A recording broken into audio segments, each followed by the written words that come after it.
তো নমস্কার বন্ধুরা, আমি রাজীব। তো আরএমএ চ্যানেলে তোমাদের সকলকে স্বাগতম। তো আজকে আমরা রেলের কিছু গুরুত্বপূর্ণ অঙ্ক নিয়ে আলোচনা করব। তো তোমরা ভিডিওটি শেষ পর্যন্ত দেখতে থাকো, আশা করছি অবশ্যই নতুন কিছু শিখতে পারবে। তো চলো শুরু করা যাক। তো প্রথম প্রশ্নটা ছিল এরকম, যে একটা ভগ্নাংশ যোগফল তোমাকে বের করতে হবে। তো কীভাবে করবে দেখো, খুব সহজ একটা ট্রিক বলবো। তো দেখো, প্রথমে কি করবে না, 5, 6, 7, 8 এগুলোকে আগে যোগ করে নাও। 5 + 6 কত হবে? 11, 11 আর 7 18, 18 আর 8 26। তো 26টা এখানে রাখো, তারপরে যোগ চিহ্ন দাও। দেখো এই ভগ্নাংশের হরগুলি সব একই আছে, মানে 5 আছে, তো নিচে 5 লেখো এবং উপরে লবগুলোকে যোগ করে দাও। 4 আর 3 7, 7 আর 2 9, 9 আর 1 10। ঠিক আছে, তো এটা কাটাকাটি করো। 5 দুগুণে 10, তো 26 + 2 কত হয়ে যাবে না 28। 28 হয়ে যাবে সঠিক উত্তর। অপশান ডি হয়ে যাবে সঠিক উত্তর। দেখো অঙ্কটাতে বলা আছে যে এ বি সি ডি এদের অনুপাত বলা আছে 7, 8, 9, 10। ঠিক আছে, তো আর কি বলা আছে? সি সি হচ্ছে বি এর থেকে 500 বেশি। তো আমরা অনুপাতে দেখতে পাচ্ছি কত না 1 ইউনিট বেশি। ঠিক আছে, কিন্তু প্রশ্নে বলা আছে 500 বেশি। তো এই 1 ইউনিট যদি 500 হয়, তাহলে এবার চেয়েছে আমার ডি এর মান। তো ডি সমান কত হবে? তোমাকে 10 ইউনিটের মানটা বের করতে হবে। তো 10 ইউনিটের মান হয়ে যাবে 500 × 10, মানে হয়ে যাবে 5000।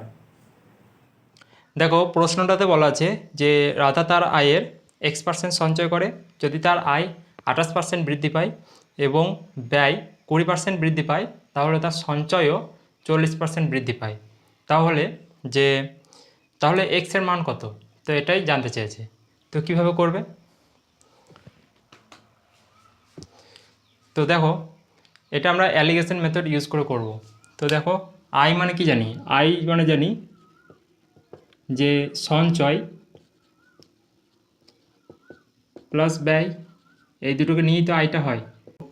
এবার সঞ্চয় কত পার্সেন্ট বৃদ্ধি পেয়েছে না, সঞ্চয় বৃদ্ধি পেয়েছে 40%, আর ব্যয় বৃদ্ধি পেয়েছে কত? তো ব্যয় বৃদ্ধি পেয়েছে 20%।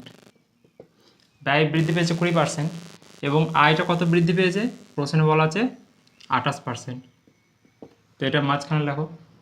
এবার দেখো, এবার বড় থেকে এটা বাদ দাও, তাহলে এখান থেকে এটা বাদ দিয়ে এখানে লিখব। 40 থেকে 28 বাদ দিলে হয় 12%। আবার 28 থেকে 20 বাদ দিলে হয় কত? 8%। তো এদের অনুপাতটা বের করো। 4 দুগুণে 8, 4 তিনে 12, 2:3।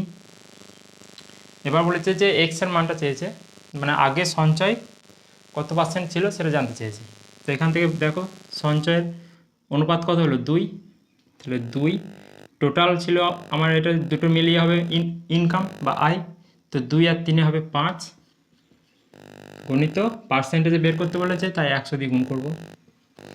তো 5, 20, 100, 20 দুগুণে 40% হয়ে যাবে কারেক্ট অ্যান্সার। দেখো পরের প্রশ্নটায় বলা আছে যে রূপম একটি ব্যাংক থেকে বার্ষিক 10% চক্রবৃদ্ধি সুদে ঋণ নেয়। কত সময় পর চক্রবৃদ্ধি সুদ মূলধনের 21% হবে? তো এইটা কিভাবে করবে দেখো, বলেছে কত সময় পর চক্রবৃদ্ধি সুদ মূলধনের 21% হবে। তার মানে 21% হবে মানে কি? মানে 100 টাকাটা 121 টাকা হয়ে যাবে। এটা হচ্ছে তোমার সুদ আসল বা চক্রবৃদ্ধি সুদ আসল, এটা অ্যামাউন্ট যেটা বলে ইংরেজিতে, আর এটা হচ্ছে আসল। তো এইটা কত বছর পর হয়ে যাবে? আর কি বলেছে না, যদি এই চক্রবৃদ্ধি সুদের যে রেটটা মানে হারটা ওটা 10% হয়। তো 10% মানে আমরা কি জানি?